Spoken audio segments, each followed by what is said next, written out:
our children relate to Islam and how they have conversations with people who are not Muslim, or in the office, or in the college, or the university, and so on and so forth. And indeed, how do we relate Islam in the ordinary sense to ordinary individuals living life out there in the secular democracies that most of us live in? Jamshed lives in a secular democracy, a Welsh one. Assalamu alaikum. Wa alaikum assalam wa rahmatullahi wa barakatuh. Yes, absolutely. And we've got Mohammad, Thompson, and Firdaus. I keep wanting to call him Firdaus Wong, but Firdaus Wong is in Malaysia, and these guys are both in Auckland. Assalamu alaikum, Firdaus and Mohammad Thompson. Alaikum assalam. Wa alaikum assalam wa barakatuh. How are you guys today? Alhamdulillah, bright and early. Good. Very early. And yes, and Wasim Kempson is living in another secular democracy in London, one of the biggest cities in Europe. Assalamu alaikum. My home, alaikum salam wa rahmatullah, but inside the bounds of my home, it's not secular and it's not a democracy. It's inside not my a house. secular. Inside my house. Yeah. I have authority in my house. Yeah, be careful, brother. They're going to pick you up for that. We have shura. We have shura. Okay, alhamdulillah. You have shura, yeah? Yeah. I don't know why, why your name tag is I was going to say, for by the way. those of us who don't understand Arabic, what is a shura? Shura is that we consult in the house. We have like a time where we kind of like consult with one another, share each other's ideas, and then I say what goes. Then you control the fort. No, I'm just joking. We just take what's best. Yeah. That's what you'd like to happen. You'd like that to be the case, but of course it isn't. Yeah. It's an ideal. Yeah. Okay, guys. Well, today the topic is a problem of evil. What does that mean? What does it mean? It's basically the issue that every human being lives in a reality, in a human reality. And we have evil, and we have good, and we have consequences to evil, and we have consequences to doing good actions as well. We have reward for doing good actions. We want to talk about the idea of evil. Somebody, or many people now these days, are questioning Muslims as to why evil is allowed. Why should it be allowed?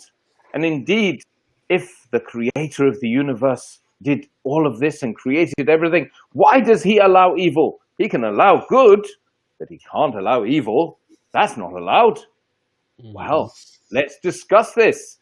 We're gonna pick up with our Welsh philosophical expert deep in to the valleys of the Welsh territory there, Jamshed. Oh, we got even a second name, Javed. Yeah, I've upgraded since last time. I was actually going to say, I don't know where the Welsh philosophical expert is, but I will carry the mantle on behalf of the Welsh people because I think I'm the only Welsh person here. Jazakallah khairan. Bismillah. It depends really how far do we want to go with this, because there's so many different ways to tackle this. So the way I prefer to deal with this issue is go logically step by step in terms of one thing, necessarily leads to another or knocks one domino down.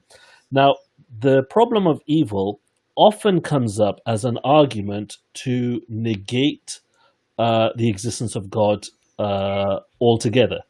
So the argument in its briefest form is that, if God is all good, all knowing, all powerful, but evil exists, then, God is unable to prevent it and therefore God can't be God, or some kind of a weird absurdity of this. And people often use issues of trauma in their lives. Something happened to me, something happened to my dog, something happened to someone down the street, whatever have you.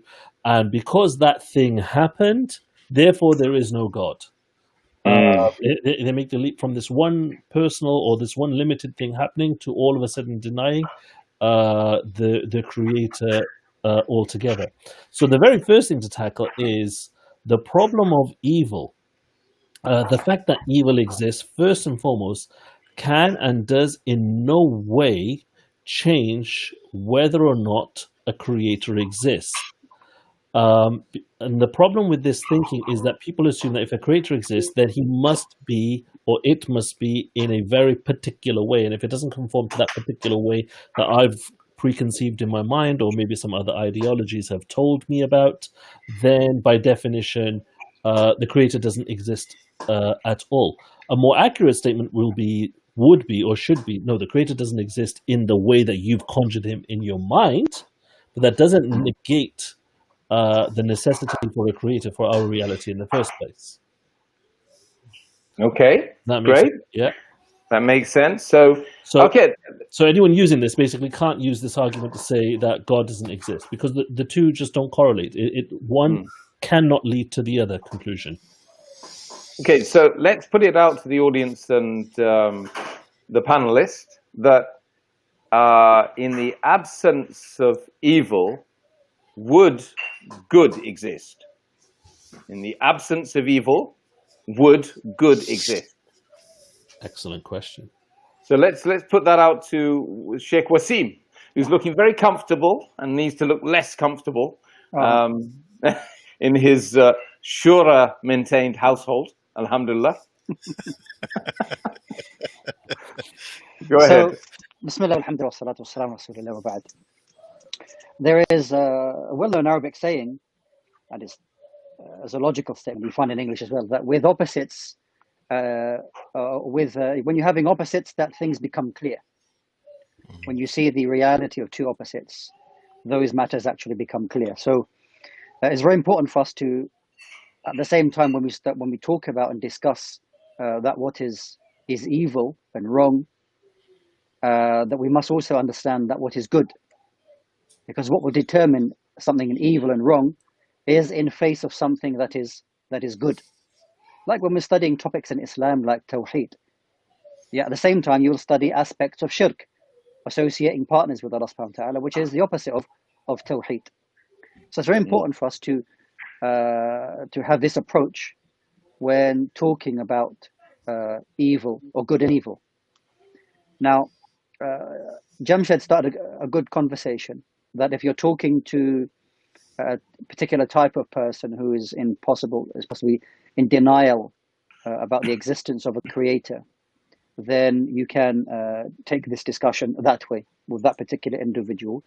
You also have discussions with people who are possibly agnostic, who don't necessarily, by its definition, doesn't necessarily follow religion, but believes in something possibly, or people of faith, whether they're Hindus, Buddhists, Jews, Christians, or Zoroastrians, or whatever they may be.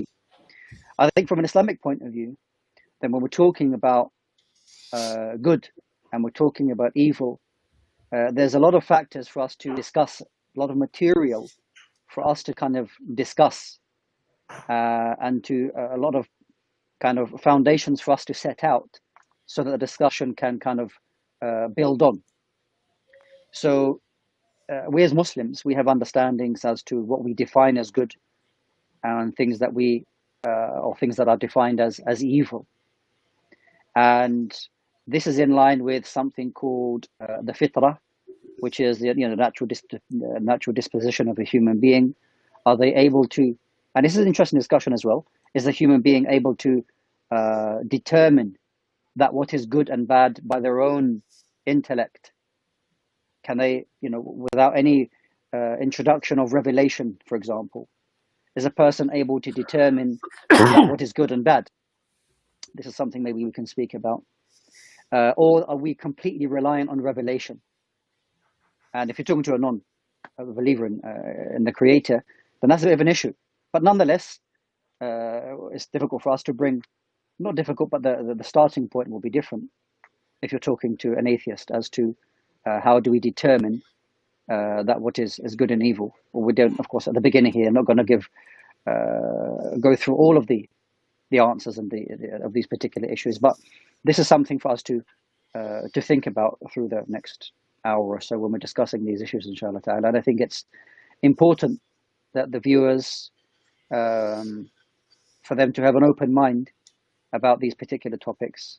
And I think that When we put all these things together, our understanding of the human disposition, a starting point, and in our understanding of good and bad, this goes a long way in understanding the beauty of Islam, in how it goes to protect the human being, religion, life, money, wealth, all of these things. Muhammad is the same thing.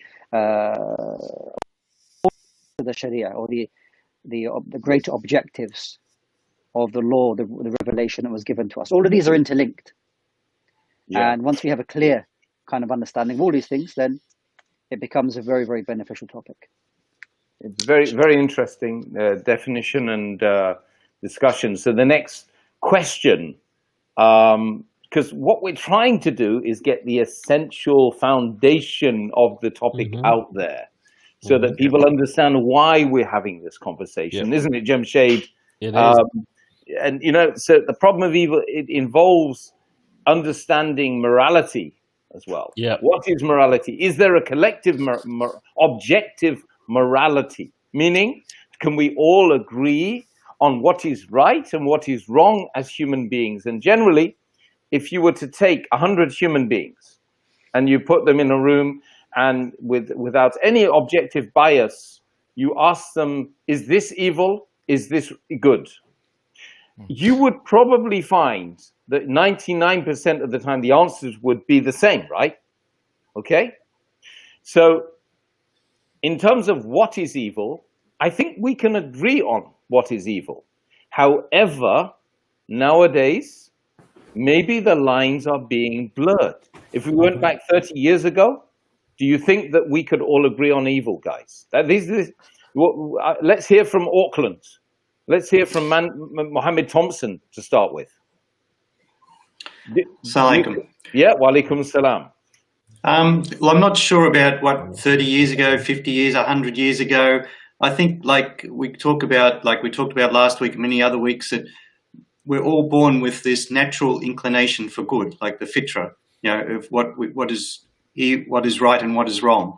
So over the years, there might be some clouding or things like that of different aspects of that. But I think still, if you get back to the roots of it, I think we all understand what is good and bad. But then we just push the boundaries, I suppose.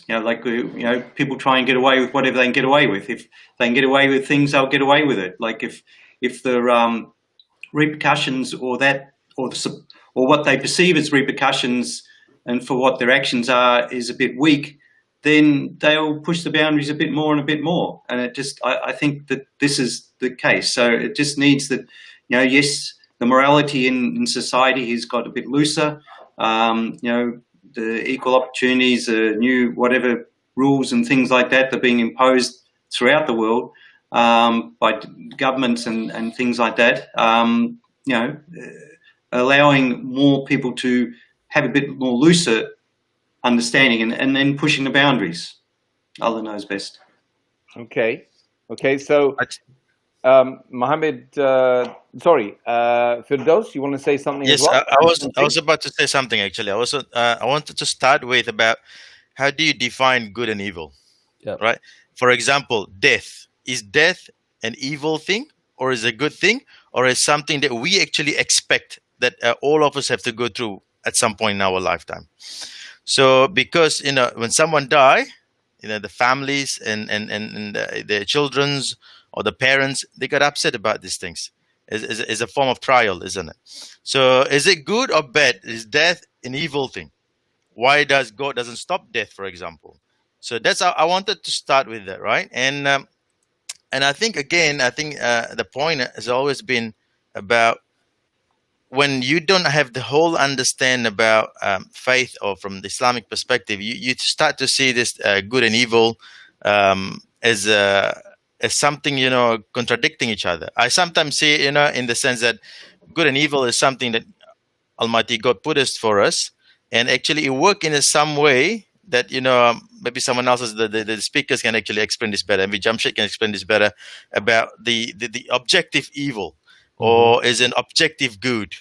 And I think that's where we have to start. So what is good and what is evil? I'm just going to put it out there for others Okay. to explain that. Yeah. Okay. Have we lost Yusuf? Uh-oh. Yusuf? He's talking away to himself. Yeah, we could. What's Yeah. going on? You know why? Because there we go. I'm blocking my mic because there's noise behind me. You see, so because I'm trying to do. I'm at home, guys. Yeah. Right? I'm not at home. Home is Jannah for me. Jannah, inshallah, and Inshallah. all of us, inshallah. All of Inshallah. Meaning, we talked about what is evil, and we're going to talk about objective realities of, objective morality, should I say? I guess, and also we're going to need to address the question, but already Wasim has mentioned, who defines good and evil? Yep. You know, who defines good and evil? Okay, what authority should we take good and evil from? Okay, so just Jamshed, let's go back to you. Okay, just and let's get some insight. So let me rewind a very little bit to an earlier question you asked, which was, can you experience good without evil? And Sheikh Wasim addressed this from the perspective of understanding what evil is and things like that. But I want to go one step just before this to just actually look at good and evil in and of themselves. If you have no evil, and Sheikh Wasim mentioned this, you know things by the opposites. How can you experience good? The very fact that you know something is good means that you have to also be able to recognize the opposite of it or the absence of it, which necessitates something called evil to exist. As in, this is the opposite of the situation we want to experience or we want to be in. So the two come hand in hand. To experience one, you have to also know its opposite. To experience heat, you also have to experience or be aware of what it's like to have the absence of heat, i.e., to be cold. So in that sense, to recognize good exists, you have to recognize that evil has to coexist with it. And furthermore, now let's go on to the I suppose the morality or the way that you look at evil. You see, when someone commits an action, when any being commits an action or something happens, that thing just happens. Okay, when an animal eats another animal, it's just living out its life. It's just doing things. Now, the perspective of was that a good thing or was that a bad thing? That's only internal within us. We're just applying a label to it according to how we feel about that. If a lion eats a gazelle, the lion's going to feel pretty good about it. The gazelle is going to feel pretty gutted about it. It's the exact same action, but depending on from which way you're looking at it, you're going to have completely different contrasting perspectives. Whereas in reality, without our subjectivity in the objective world, there's no good and evil happening here. This is just different people's perspectives of the same one thing happening.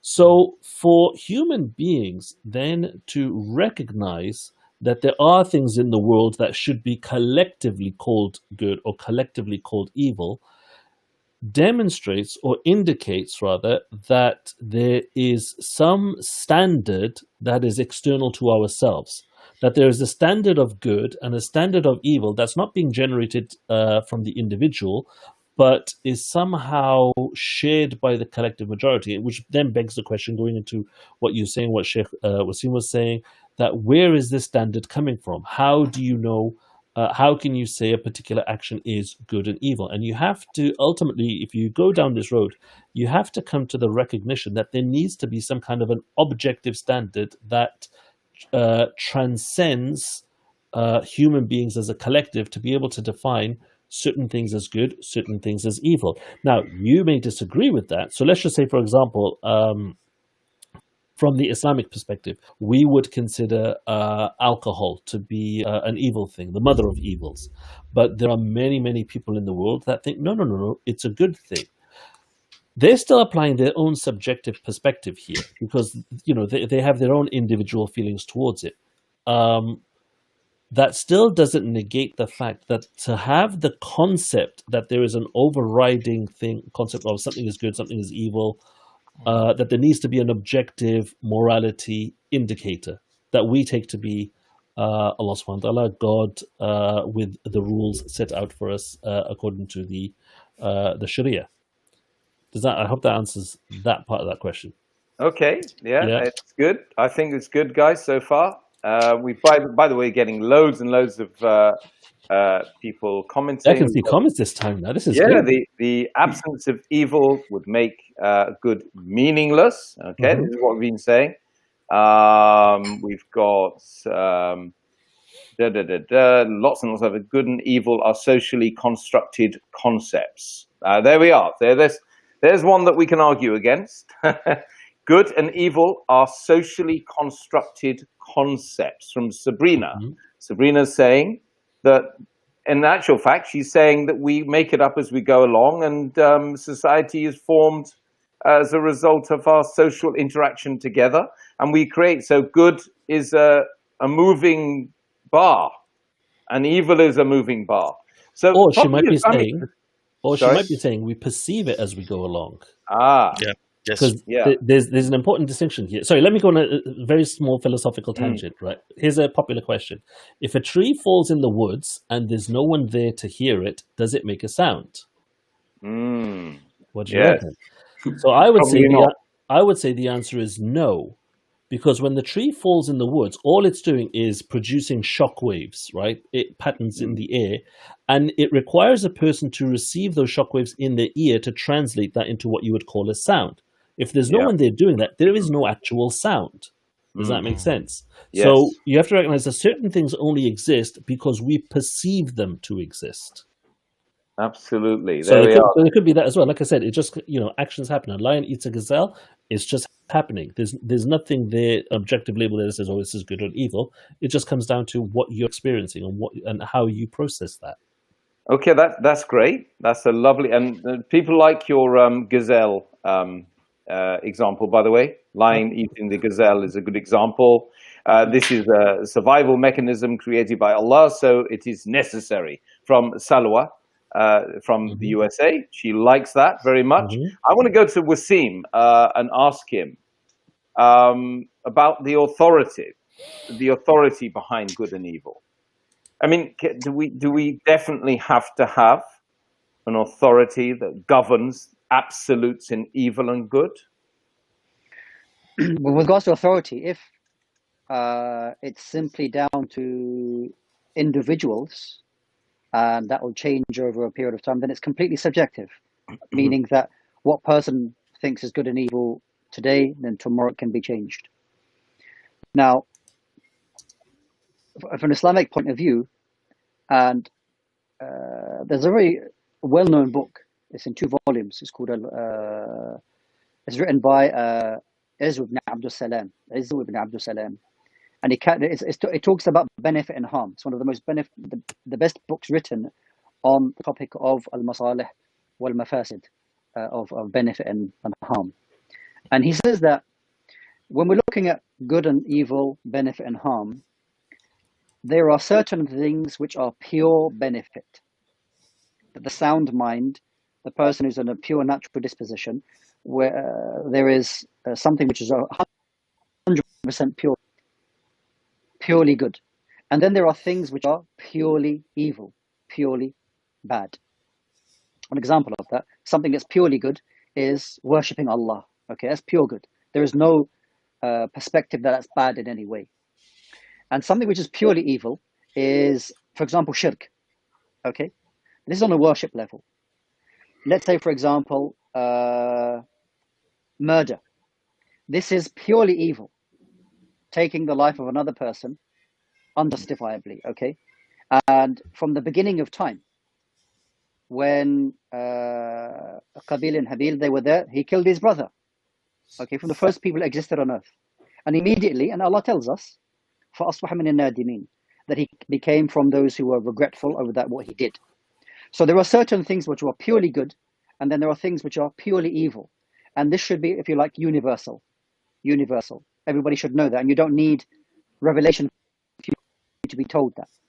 It's innate for you to recognize that. Then there are things which are, like, can be determined depending on your perspective. So the example that Jamshed he gave, the example of the lion. From the lion's perspective, it's good. From the gazelle's position, it's bad.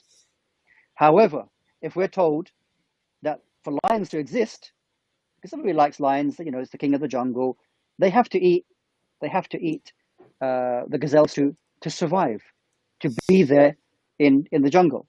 The person will say, well, I don't like it, but I understand that's the way it has to be. Okay? So there are certain things which, if you're told, it might not, your initial kind of might see it as one perspective, but when you're told something else by an authority, that actually there's a greater kind of objective in that issue, then you can see that there's an authority. And that authority, from an Islamic perspective, is that Allah defines those issues where doing away with what's purely good and not what's purely bad, that's known to everybody. Those issues which can only be debated, Allah will give us direction as to this is what is determined as good and determined as bad. Another good example is alcohol, okay? That some people see it as a benefit. However, the sin and the evil in alcohol is greater than a benefit that can be found in it. Yes, there may be a benefit, but the harm is greater. So those issues which could possibly be debated, or depending on that person's perspective, then this is where we will have the Quran telling us, or the revelation, if you want to call it, determining and telling us this is to be labeled as good and will always be good. And this will be evil and will always be evil. If it's left in the handle, then depending on their power or their influence in people, then they can corrupt and oppression can occur. So therefore, these matters, morality, to do with rulings and whatnot, we always have the authority of revelation, because we understand as Muslims, Allah created His creation and knows His creation best, that what is best for them. Yeah. So this is our ultimate authority in understanding these things. Mm. Sure. Yeah, sure. That reminds me of something. Just can I jump in quickly? About the stories that we know about how when Allah created Adam. Everyone's back. Everyone's back. No. Seriously, it does need to be sorted. No, it's not. It's the internet, no. It's the internet. Hello. Assalamu Alaikum assalam wa rahmatullahi wa barakatuh. Right, we're back. We're back live. The whole computer just crashed. Modern technology. There's the evil within the system. Crashed it, corrupted it. Something happened. So I do apologize, audience out there. And we are live. So we'll continue this conversation. Everyone's here, right? Good. Excellent. Yes. But I should everyone's got the same name. There's so many Mohammad Thompsons we're all here. Mohammad Thompson. Wow. Oh, you're all Mohammad Thompson. Weird. Well done. Well done. Very interesting. Okay, I'll tell you what. Let's just turn the names off, shall we? Yeah. That's better. Yes. Let's just turn the names up. Hold on. Okay. We're going to go back. There we are. Okay, that's a bit better. Yes. Okay, that's a bit better, guys. I'm just gonna finish what I've started there. Go on. The story is about how when Allah created Adam, and the angels were questioning Allah, why are you creating something that gonna cause shed bloods, gonna cause corruption? And Allah answers very, very simple. قَالَ إِنِّي أَعْلَمُ مَا لَا تَعْلَمُونَ. So indeed, I know which you do not know. So this is actually quite important, because majority of the time when we talk about the concept of good and evil and things that happenings around us, there are many, many, many things out there that happen that we don't know why it happens, or there might actually be something good that lead out of that, which I think from us as a Muslim perspective, as a Muslims, when something happened, about the what we call it, the theologies, or the concept of understanding suffering from Islamic perspective is, suffering might occur sometimes just to purify our sins. or some suffering might occur in order to increase the human being in gratitude. Suffering might occur to develop humility and submission in the heart. So more and more and more and more. Yes. Yeah, that's a good point. A good point. If we didn't, so this was. I didn't hear, unfortunately, Wasim. I didn't hear about the authority issue. Well, I asked you a question about authority. Who's the authority? Who can define what good and evil is? Let's go over that again and make sure that all the audience heard that, because I certainly didn't. Okay. So essentially, it was talking about the classification of good and bad, and things can be seen as pure good and pure evil. And then there are things which, depending on that person's perspective, may be seen as good and bad. And this is what I said, where I said that from a Muslim perspective, Allah subhanahu wa ta'ala in the revelation explains to us and clarifies those issues so that we don't fall on the wrong side. So the example of alcohol I gave. So, Allah tells us that there is a manafi' linnas, there's maybe some benefit for the people. However, the sin and the evil that is involved in alcohol far outweighs whatever good a person can find. So this is where the authority for us as Muslims is put into place, and this is continuous. It doesn't change. So what was seen as good, 1,000 years ago is good now, and that what was seen as evil 1,000 years ago is an evil now, and this is one of the miraculous natures of the revelation, in that we are given a set of laws, regulations, guidance that is applicable for all times and all places. Because humankind, if it's not kind of kept within a certain kind of direction, can destroy itself and harm itself. And hence, Firdausi's good point about suffering. Suffering is a necessary thing, an evil, which corrects people and stops them from going and doing absolutely mad things. And like my wife putting the coffee machine on in the middle of the webinar like she just done, and that's caused me suffering and harm, and all the audience as well. In fact, the whole household today you can hear lots of activity going on in the background. What I want can I just throw something out? Go for it. Is there anything about coffee then we don't want to know? Go for it. No, I'm not into coffee anyway. So I just want to throw something out there. Is suffering evil? Like, is it evil? Because, like, if we learn something really good from that, is that then considered evil? I'm just throwing it out there. Evil is suffering is a consequence of evil, isn't it? Yeah. Isn't it? That is the Quranic, Wasim. That is the correct understanding. No, not necessarily. Not necessarily. No. A person can suffer, and that is actually good for them. In that, if you understand that this can be an expiation and a removal of sins. Yes, that's right. And that a person may go through the smallest of suffering, but bears patience with that, and they meet their Lord in a state with no sin. So. From that perspective, it's not necessarily the case. It can be of something which is a source of purification for that person. Again, if they have that correct understanding. If a person doesn't have that, then the person will be kind of in a perpetual state of living. They're going through a test and some suffering and doesn't know how to get out of that. So they're kind of in this kind of situation where it's pure suffering for them, and it could be. Okay. And just another point there quickly, right? If you have a lot of money, is it good or bad? If you have a lot of amount of wealth, and that wealth put you away from Allah, and that's gonna be a bad thing for you. It's a trial for you. So just because you think it's nice to have that, but it doesn't mean that's what it is. You know what I mean? So only Allah knows best what the overall view, overall perspective. I think I like to listen to Hamza Totis, and Hamza always mentioned this. We human, we only see one pixel of something, but Almighty God see a lot more. See everything that which we don't see. We only see one pixel at a time. We don't see. When you use a Photoshop, you try to edit some pictures. You look through one pixel at a time. That's what we humans see. We don't see the overall thing. On the other hand, Allah knows everything, and this is crucial. Okay, very good point. Very good point. Firdaus, Brother Firdaus, mashallah. We've got another couple of family members joined us in the kitchen over here, so we'll get some more interaction from the audience. I've got an audience here.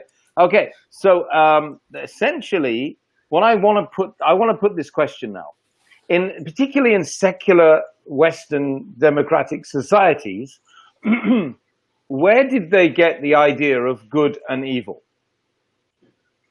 Who wants to address that? Where did they get the idea of good and evil?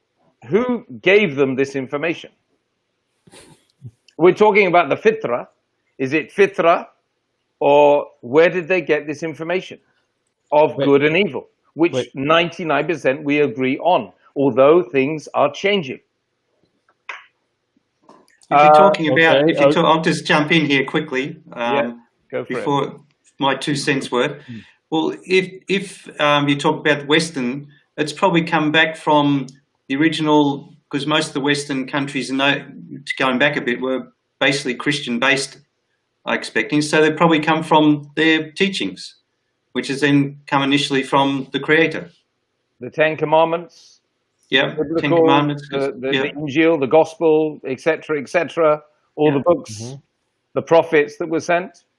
Is that with a consensus? Is that? I mean, do we ever argue those points when we're giving dawah or calling people to Islam in the West? Jamshed, you're looking very quizzical over there. Yeah, I'm. You know me. I'm a fan of, or actually, no. I'm really not a fan of questions that ultimately don't really get a person from a subjective perspective anywhere. In terms of arguing, okay, where did good and evil come? I mean, okay, fine. In terms of secular society, the secular societies of today evolved from the theological-based societies of yesteryear, and obviously a lot of those teachings were based on the theology there. So all they've just basically done is start off with that template that the theology has given them, which, for the most part, conform around the world, generally speaking. But then they just change and adapt it to suit their own needs, capitalism and whatever have you, personal nafs and desires. Sometimes it works, sometimes it fails. A good example is, what's that period called in America? Where they abolished alcohol. Where they tried to abolish alcohol, right? I forget... prohibition. Prohibition. And it completely it backfired spectacularly because of the way they went about it. There was no basis. It was just the government saying no, and everyone said yes, and eventually, the people went out. Rather than in Islam, the way that it was done, it was attached to your love for Allah subhanahu wa ta'ala and Islam and following Rasulullah sallallahu alaihi wasallam. People gave it up willingly, but the point being that in secular society today, people are just essentially, literally making it up as they go along. Literally, that's it. I mean, look at the government last year. Oh, face covering. No, it's bad. It's bad. We can't do anything. Now it's face covering. You have to have the face covering. It's like subhanallah. Like, who defines? Who defines? Make it up as you go. There's no standard. You just they just making it up as they go along. But however, the law, the legal system, the courts, etc., how they administer punishments and rewards, but certainly punishments, overwhelmingly, it is objective to say that, look, killing is an evil, stealing one's property is an evil, coveting another man's wealth is an evil. These are the 10 Commandments, right? So on and so forth, right? So are those Abrahamic? Are those religiously inspired? And can we argue this? Sheikh Wasim, I want to bring you in with my aid here. Yeah, I think it's when you're talking about ethics and morality in politics, this is its own kind of subject.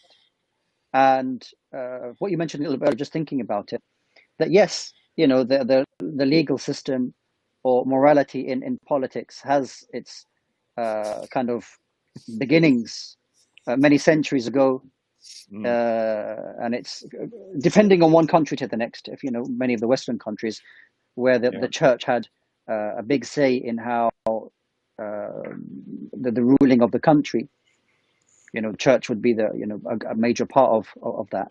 But over a period of time where secularism has, the different types of secularism has kind of become much stronger within politics, there is a gradual kind of detachment, and you'll find that France in their politics is very different from the UK.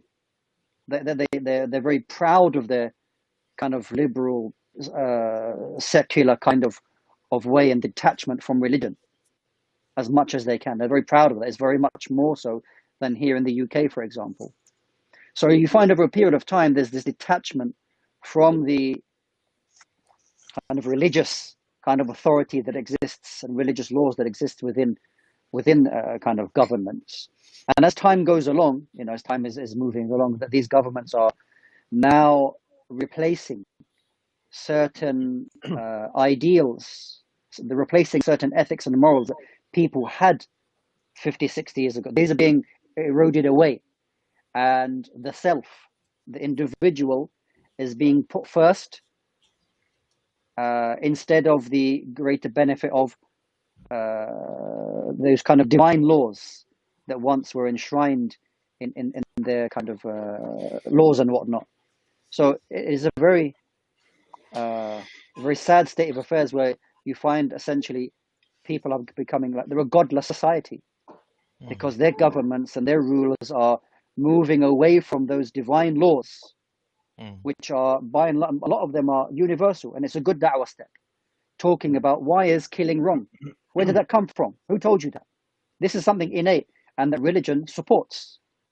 So when we start talking about stealing, and then you can start building the conversation this way, and then go on to those things which maybe people then start wanting to change as to the purpose of that change.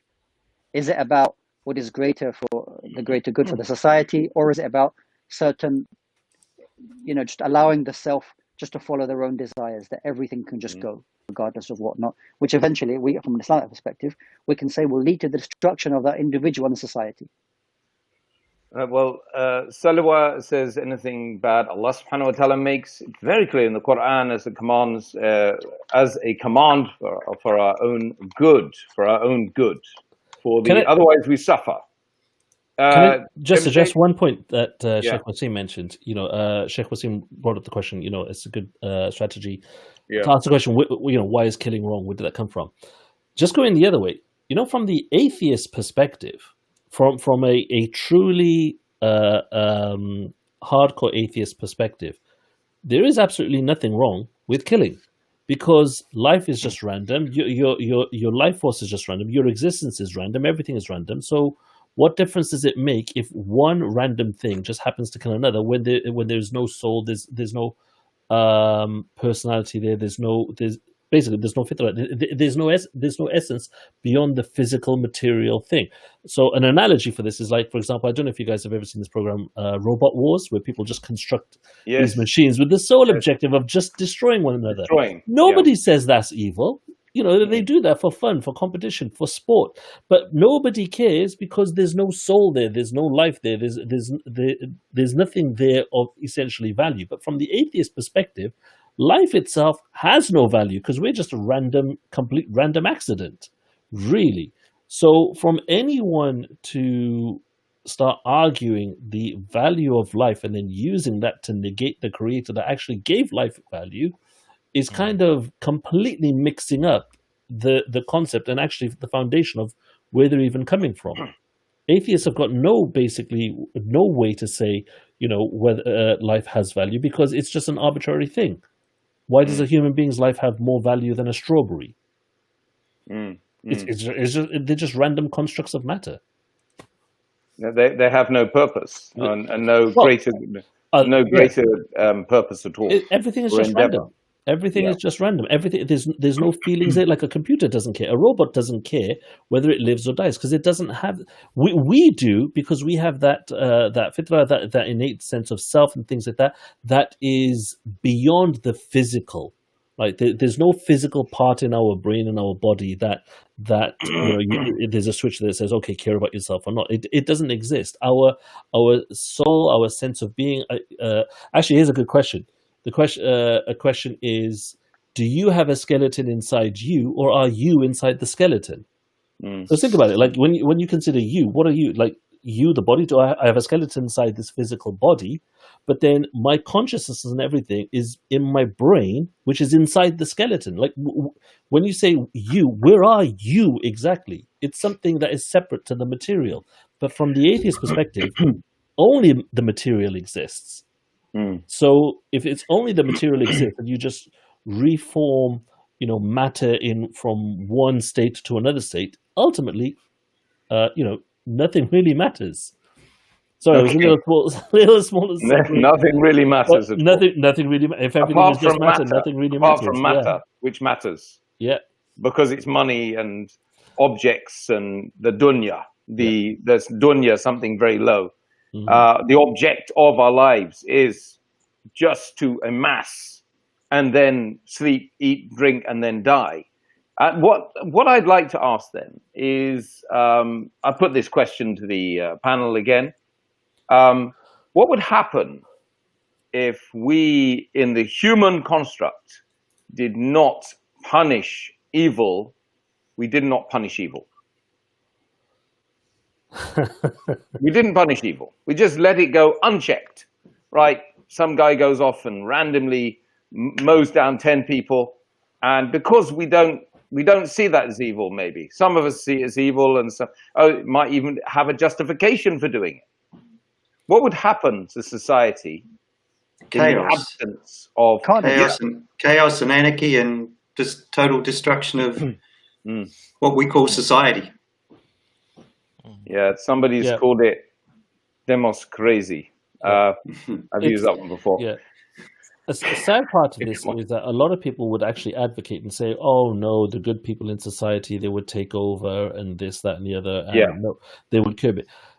It's a nice idea in theory, but in practice, it never ever plays out. And let me give you an example that's going on today. For example, the idea of democracy, right, is supposedly a good thing. Okay, and I want to be specific in my terminology here. Democracy here, where we are saying that the opinion of a complete idiot is equal in validity to the opinion of someone who is considered an expert, right?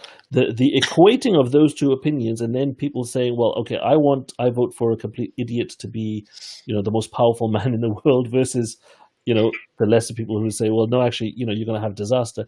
What do we have? We have, complete disaster, as we can see what's going on in certain countries in the world where their whole democratic process now is being dismantled. The point being that you can have this idea in theory that, oh no, in democracy, people will come together and they will vote for the collective, the greatest good, and blah blah blah blah blah. In practice, that doesn't happen.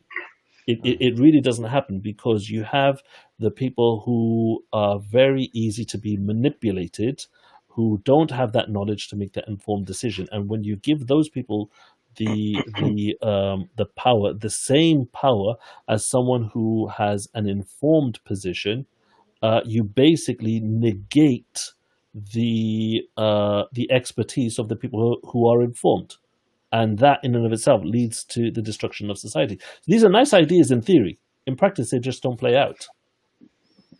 Quorum Ahmed Amin is saying, can I join the Zoom call? Well, we're not on Zoom, bro. Well, I was going to say, we're not on Zoom. But you can join it if you want. But no, I'm very serious. Well, thank you very much for your offer of, contributing. Contact us for a later show, maybe, Brother Khurram. Very, very nice for you to... I think Brother Khurram has been a regular contributor from my page over there. MashaAllah, good one, bro, Firdaus. I don't know what that means. What did you say, Firdaus? I think that was Jamshed who talks, but that's all right. I'll take the credit. Yeah, because the names are, of course, not evident, because when I came back on, it gave all of you the same label. Yeah. it recognized all of you as good. Mohammad Thompson. Yeah. Will the real Mohammad Thompson please stand up? Will he please stand up? Absolutely. So now let's go back to objective morality then. Mm-hmm. Is, in light of this discussion, is it possible that there is no objective morality?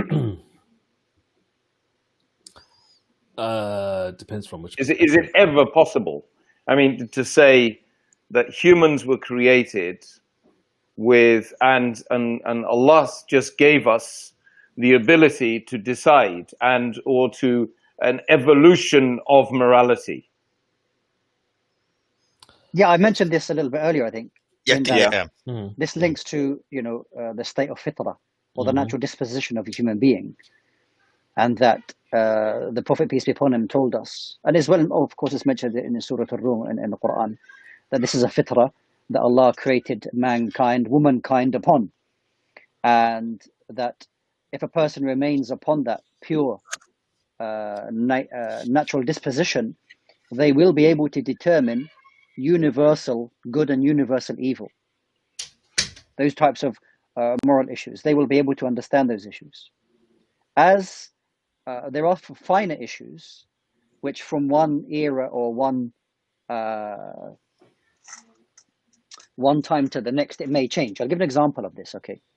And it's important for us to make a distinction between from the beginning of time to the end of time, that they will never change.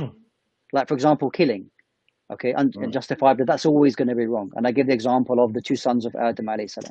From the very beginning of time, they knew, of course, Qabil knew that he'd done something wrong. What about, for example, marrying your sister? Okay, now, at the moment now, this is morally wrong. Now, but there was a point in time that wasn't, but it was necessary. So, for example, the sons and daughters and the progeny of Adam alayhi salam, peace be upon him, that this was something was permitted. Okay, so there may be certain issues which are allowed at certain times due to necessity, and the revelation will determine that for us. So for time of Yaqub alayhi salam, who married two sisters, that was permitted in his Sharia, in the laws that were given to him. As for us now, for a man to marry two sisters, it is not permitted. Absolutely not. Because it's seen as, for the reasons, of course, now, is that it will cause enmity between the two sisters. But it was allowed at one particular time. So those issues which, depending on the situation, depending on the time, that may change depending on, the Sharia or the laws that are given at that time. But there are certain universal understandings of good and evil that will never ever change. And if a person remains in that kind of natural disposition, they will be able to determine that. This is why we need laws, for us to understand that we are restricted in certain issues, but at the same time also to promote things which are in our benefit. And if you don't have those laws, then, as we mentioned earlier, there's chaos, there's carnage, and it leads to essentially, a survival of the fittest in the most evil way. So therefore, it allows humankind to flourish in a sustainable way. So we're going back to the days of Jahiliyyah or ignorance, that before the prophets came and gave their messages, particularly in the case of the Islamic, or the Quranic revelation, 1430 odd years ago, the situation was incredibly bad before the Quran came. In the Arabian Peninsula, we know that female children would be buried, and the wealthy and the leaders were very oppressive to their people. There was slavery and so on and so forth. So in the absence of refreshing that message, that objective moral message, then what happens to society? It decays. It decays. And what we see today, clearly, killing is widespread. We have, for example, children in London, in Birmingham, in Manchester, in my country, stabbing each other, and they don't even know really why they've done it. We have mass, poverty in the world, subhanallah, poverty in the world, and although it's about distribution of wealth, one could see that there is enough food and products in the world to go around, but they're not being distributed equitably. So is it that the dawah, or the calling or inviting back to that moral compass, is missing? So, where do we go from here, guys? This is what I'm saying. I'm saying we need to bring this discussion back to solution-based discussions. We need solutions. We don't need to just be talking for the sake of talking. Guys, let's go around the table and find out how we're gonna deal with this and bring Islamic morality back. So I'll start with a few points here, and then because that's the easier way to do. Number one is, from Islamic perspective, we see that God is not only all-knowing, but He's also wise. So whatever happened, God's wisdom, utilizes knowledge for the greatest possible objective. This is very, very important. And the knowing that God is all wise and He's also just, which is and everything. So to be honest, everything that can happen today are all intertwined. Millions and millions of possibilities that can happen in the next hour, in the next minute. But everything happened because this is how God's view. Allah has this the whole pixel thing that I mentioned before. And the next thing is, what we have to differentiate between God's will and love. There's two different things. And just because something bad happened, like genocide or whatever it is, that can actually be to show love, that God wanted to show love from the other community, other people who have responsibility, who actually put out. We give you an example. What happened in Lebanon, for example, recently. Yusuf and me and Yusuf, we were discussing about it last week. What happened in Lebanon is a trial for the people there, but it's also a trial for us, those who don't suffer from it, to actually contribute, to actually be part of it and help the people over there. So it's a trial for them and for us.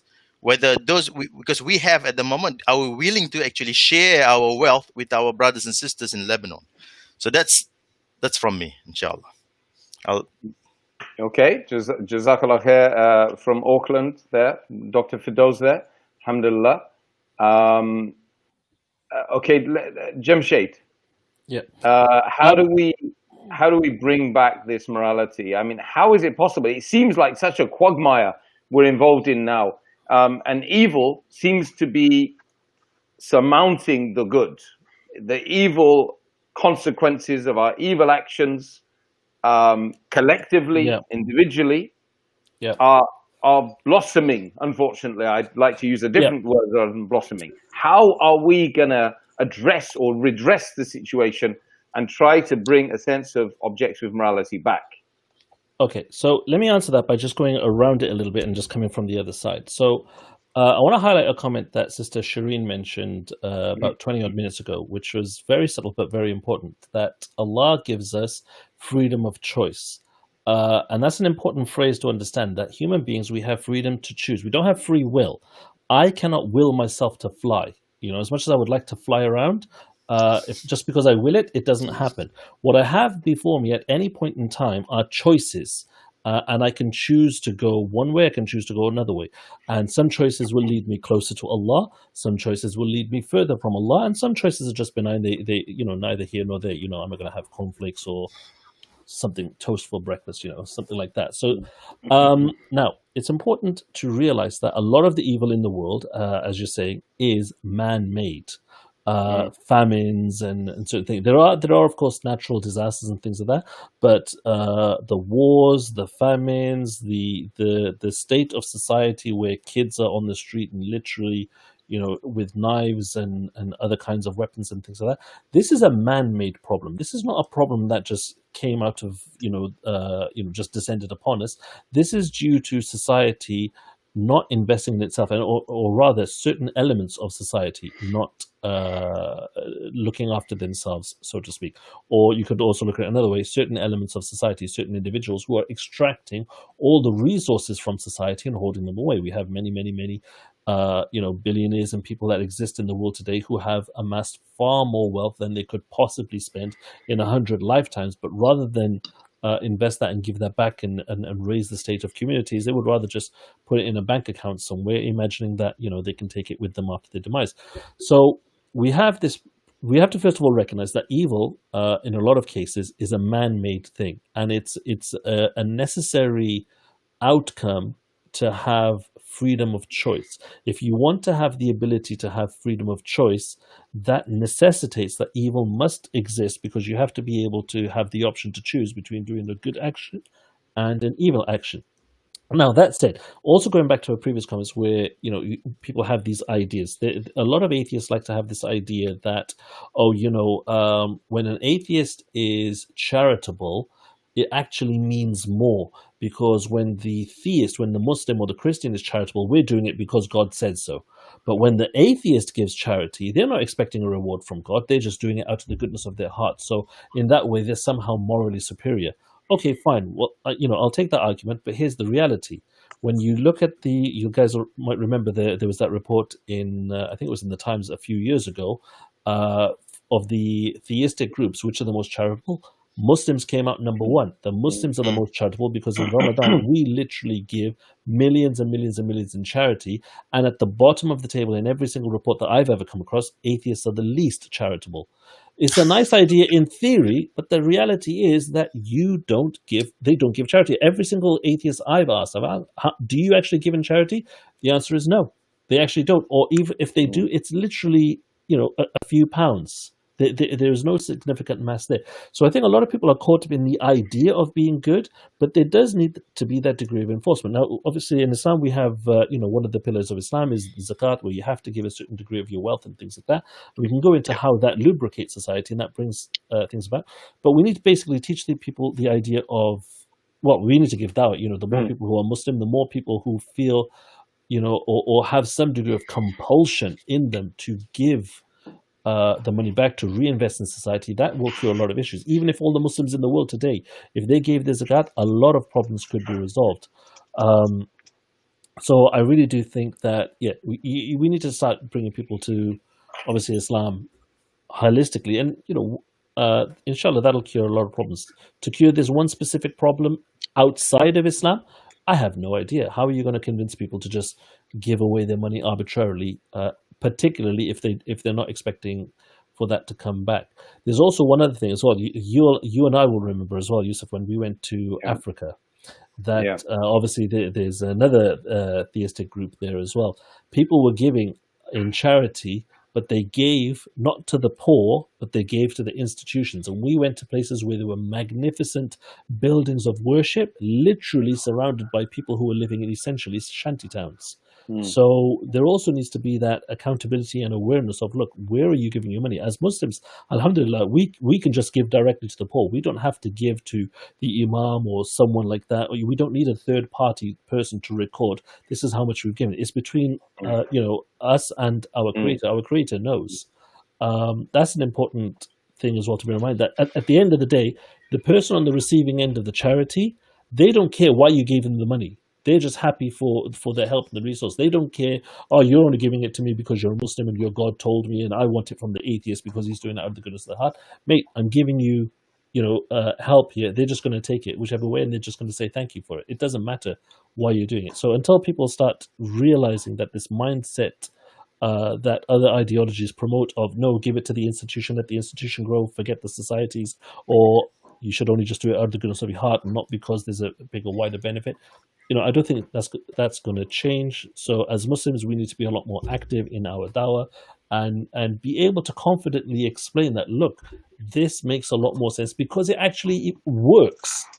You can come up with your pipe dreams and examples of what might be better in theory, but in the reality, this is what actually works, and this is what Islam teaches, and this is what you should be doing if you actually care about a better future rather than the idea of a better future. Okay. Actually, just one thing. With regards to the atheist, he's given charity because of the goodness. The atheist doesn't know how to define good in the first place. Yeah. Yep. There is that as well. There is that And as well. secondly, what's not to say that he's just giving just to feed his own ego? Okay. Yeah. So the argument that may be given to say that I want to accept money from an atheist because they're not doing it for the purpose of a God. Actually, he's doing it for the purpose of his own selfish needs. Is there that he wants to feel good. He wants to feel good. So if a person says that, then that's a flawed argument. So that's where the difference in Islam is, because we're always taught, give from your right hand and your left hand doesn't know what you're giving, sort of thing. So that way, it's to try and reduce the ego, the importance of who we are, or say, look, I've got money. Look at me. I've got so much money. I'm giving here, and everywhere. So it's an ego, and we sort of then know that. That can then diminish what rewards we might get. It may not, but sometimes it says that we should show what we're giving, so it might encourage others. But the main point is we give secretly, so that, like as I said, our left hand doesn't know what our right hand's doing, so that this way we can benefit, and we're doing it for our humbleness and trying to get the best reward from our Creator. So it's trying to plan for our next life, because we, as Muslims who understand Islam, know that this is a temporary life, and what we have here, we're just custodians. Even the money we have, we're just custodians of it. And I think, I can't remember the exact hadith or whatever it is, Sheikh Wasim might be able to say, where I think it was the Prophet Muhammad sallallahu alaihi wasallam and his wife, and they had some meat, and they were trying to give part away, and he said, we're only getting reward once we give that last bit away, or something like that. You might be able to relate that hadith, inshallah. Yes. Yeah, so the hadith is that, as far as I remember, that they had an animal, and that most of it was given away, and they kept a little bit left. And then Aisha radiallahu anha said that most of it is gone. And the Prophet responded to her that the most of it is remaining. Yes. Yeah. Most of it is remaining, so give it away. Not in charity. No. Okay, brilliant. Okay, I think we're drawing very close towards the end of the show, and so let's get a few last reflections from the panel on this topic. Of course, we're talking about the problem of evil. It was a problem because we ended up doing this in two parts. That was a problem, but the evil itself has been recognizable factor in many people, either questioning their faith massively or actually apostating, leaving their faith. Okay, so this is why we've been discussing this issue, and I think that we just now need to, of course, we've got Jamshed's now got another scholar on board. He's in training. The next generation. Next generation of Jamshedi, the Jamshedi team. And so the real issue for us was of course, this discussion will not, it's like a bottomless pit when you start picking up on it. But generally speaking, can we say, Jamshed, are you occupied? No, I'm still here. Yeah, you're okay. You're fine. It's good. Okay. Alhamdulillah. Being a good father, which is being that's good. That's good. We can say that's good what you're doing. And collectively, humanity will say that's good. My son is not respecting my privacy. That's very evil. Yeah. That's very evil. Does he I don't know if it's evil. No. Not evil. So, anything your son does is not evil at this age.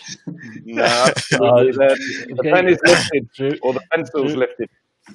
Okay, so let's just sort of round this up and then define, the problem of evil. Okay, so Jamshed, do you want to go, or do you want Wasim to go first? The Sheikh's always going to give like the tar answer, so I'm going to give like the small answer, and then I'll leave the Sheikh to sum it up. Right? I just want to make one comment that I don't think we've really discussed. That look, at the end of the day, why do we exist? We exist, obviously, to worship Allah subhanahu wa ta'ala. There is something that Allah subhanahu wa ta'ala has promised us at the end of it, which is Jannah, which is paradise, which is eternal bliss, so long as we conform to certain rules and things like that, and we cope with difficulties that are thrown our way. People that have had difficulties thrown your way, I mean, you can use these, and when we're talking this time, to use these as stepping stones to get closer, that there are maybe some levels that you cannot reach unless you persevere with the difficulties that are thrown your way. Right? Yeah, no, you can't. Like those ones. Ultimately, the question that I ask people that have this problem is, listen, do you want paradise for free? Do you expect paradise for free? A lot of people seem to have this idea that, well, I don't live in a perfect world. I don't live in a world that's free from disease, from X, Y, and Z. Therefore, I'm just going to deny God altogether. It's like, come on, bro. That's not the way it works. Just because things not the way that you like it to be, or you want it to be, doesn't mean that that's not a future that is coming or is promised, if that makes sense. Fundamentally, do you want paradise for free? Anyone who wants paradise for free, I'm sorry, man, I don't know where you got this idea from. It's an exceptional reward, and it needs to be earned, and it's earned by persevering. Persevering.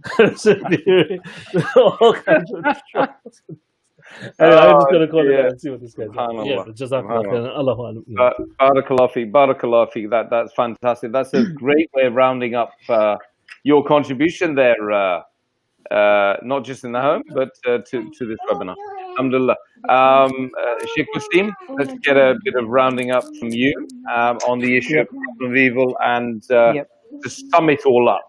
Yeah. So what I would say is that, what I've benefited most from our discussion this evening is that it's a reminder for me that, when Allah tells us, "Ud'u ila sabili rabbika bil hikmati wal maw'izati al hasana wajadilhum billati hi ahsan." Call people to the path of Allah, okay, with the revelation that's been given to you, with wisdom, okay, and debate with them in the very best way, with a fine admonition if necessary. That when we speak to people, and this is something very important as well to Muslims, and they kind of fall off the edge. We can have a moral argument with them as well, a moral debate, not argument, a moral debate. Mm-hmm. So, for example, the Prophet ﷺ on occasions would morally admonish companions, instead of just saying, a person might say, "Oh, fear Allah, remember the hereafter, remember the punishment of Allah, or seek the Jannah." A companion, he came to the Prophet ﷺ and said, "Give me permission to commit zina." So the Prophet ﷺ didn't just simply say to him, "Fear Allah, this is haram, وَلَا تَقْرَبُوا zina." Allah says, "Don't come near zina." The Prophet admonished him with a moral argument, saying that, "Are you happy that this would be for your mother? Or will you be happy for your sister?" And he said, "No, of course not." Then he realized the moral kind of stand on that issue. So for us as Muslims, we have so many ways of speaking to people. It's not just, commanding them, go offer your 5 prayers. If you find a Muslim who's kind of falling off the rails, okay, and they want to have another life, sometimes you need to take that moral route with them to say, okay, so what life do you want? What path maybe you found something that I haven't found. And then you can bring the Islamic superiority and the beauty in the morals and ethics that Allah has given to us. And I think this is, one of the good things that we should remind ourselves with. As Muslims, we can have many feathers in our cap in how we're going to give da'wah. It's not about just here's the Quran, read the Quran, fear Allah. No, on all levels, Allah Azza wa Jalla has given us the tools to deal with mankind in correcting them to that what is best for them in this life and in the hereafter. MashaAllah. Okay, so problem of evil is not really a problem. It is a solution for mankind. It's a solution, guys. If we didn't have evil, we wouldn't even be talking today. We wouldn't be giving dawah. We'd be sleeping or hiding away and waiting for the inevitable death to occur. And we'd probably be wishing death. Is that really the case? Can we sum it up like that? Brother Mohammad and Firdaus? Who wants to Well, go? I like us. I think again, like I said before, I don't think evil is the problem so much. It's what we do with it, or how we treat it, how we take it, and then from how we grow from it and take it. So, as being a believer, then you've got, alhamdulillah, we're in the best situation. If as a true believer, you take the evil as being a lesson, something to learn from and build from, and get closer to the Creator. And I think what we need to do is when we're doing the dawah and things like that, is not focus on the evil, but focus on the good, but focus on things which we have to, like in sales, you have to talk to the customer, sort of get to know and understand where they're coming from, so what they're looking for and things like that, and then talk to them about that side of it, not just sort of say, well, you got to do the 5 pillars, you got to do this, and this, but you've got to get to what turns them on, what starts them up and things like that. So to try and understand that, and then work with all the things that Allah's given us in the Quran and the Sunnah and things like that, to try and show them what Islam is. Not convince them, we can't convince them, but try and show them what Islam is and show them what things they can understand. It's no point just talking to an atheist and straight out saying, God has given us this and show this, and that. You've got to look from where they're coming from and try and understand their side of it, and then overcome it with that, inshallah. Inshallah. And I've go got. for it. Does by? Yes, I think everybody has covered this really, really well. I think the main important thing is to understand the whole concept of what Islam taught us, and when you all are discussing about this, it always reminds me of the video that Yusuf and Mama Thompson did in that wheel in New Zealand when you guys were on a tour. And Yusuf likes to recite this verse, وَمَا خَلَقْتُ الْجِنَّ وَالْإِنسَ إِلَّا لِيَعْبُدُونَ. And in no way did I create jinn and mankind except to worship me. So I think by knowing the purpose, and who Allah is and His characteristics, His attributes, and then you will understand the whole thing that happened. Actually, there's a reason for it. And I just want to, and last point is about Jamshed talk about there is a degree of enforcement is needed. And that's what, people say, why Islam is so restrictive. Now, hold on. It's actually the degree of enforcement is required because it's the nature of a human being. Just like why we have a speed limit, why we have to have a police that monitor us, why we need to have all of that. Because unfortunately, a human being, if there's no enforcement, we wouldn't do it. And this is what the atheists always talk about. You don't need it because this has to be good. Everybody just has to be good. But in reality, it's not how we human beings function. And that's just from last word from me, inshallah. Well, that's very beautiful. It's thank you very much for everyone's contribution. Jazakallahu khair. May Allah subhanahu wa ta'ala put it on your mizan. And brothers and sisters who've contributed out there, Abu Huda, she's been amazing. Salwa, or should I say Abu, probably, I'm not sure if it's a man or a woman anyway. Salwa, Mohammad Maher. Yeah, Mohammad Maher is doing, he says it's a weekly Iman boost. Barakallahu feekum. It's an Iman boost for us. Why do you think we're doing this? We're doing it because we want to challenge ourselves to get closer to Allah subhanahu wa ta'ala. So we want to have these discussions, what I call back in the day discussions. We were having these discussions in the 90s, in 2000s, we were in the year 2005 and 10, and then suddenly there's been like a vacuum, and it's an inexplicable vacuum. Maybe it's explained by these things and these things that but whatever reason it is, there's been a vacuum, and we need to bring back this discussion, real talks, Voice of Islam. That's what it's going to be called from now, inshallah. May Allah subhanahu wa ta'ala reward you all abundantly. And Brother Yusuf, that was from Mohammad Maher. And there's a few people who want to come on with us. We might even invite them on, actually, on forthcoming shows. Thank you, Sheikhs, for this amazing discussion. These questions on good and evil are asked by Muslims and non-Muslims. It's necessary for Muslims in trying times to understand it. From Shireen, I agree. I totally agree with you. We miss Zakir. Dr. Zakir's around. He's always doing stuff online. Maybe we'll call him, Dr. Zakir, another day to discuss with us. The beauty in the way that you all give dawah is unparalleled, mashallah. Well, I mean, if you weren't here, we wouldn't be giving dawah. So it's just as much your responsibility, and you get rewarded for it. Lots of questions, comments about Jamshed's beautiful children and his cats. Yes, mashallah. May Allah subhanahu wa ta'ala protect them and allow them to be good, die in the state of Islam. Beautiful, beautiful, pure Islam. Lots and lots of amazing questions and comments. Keep them coming next week. We're going to be joining you at the 10 o'clock show, the 10 a.m. show, which is talking about educating our children, our next of kin, and then what has become now the 7:15 show, because it's now time for Maghrib. And we've got to hasten now to do part of our one of our prayers of the day, of course, our 5 prayers of the day, Salatul Maghrib. So we ask Allah subhanahu wa ta'ala to reward all of you brothers and sisters out there, and for you to have these amazing discussions with your not yet Muslim friends and neighbors. Have them candidly and sincerely. Bring the beautiful the philosophy of Allah subhanahu wa ta'ala to light. Read the Quran and teach it to others.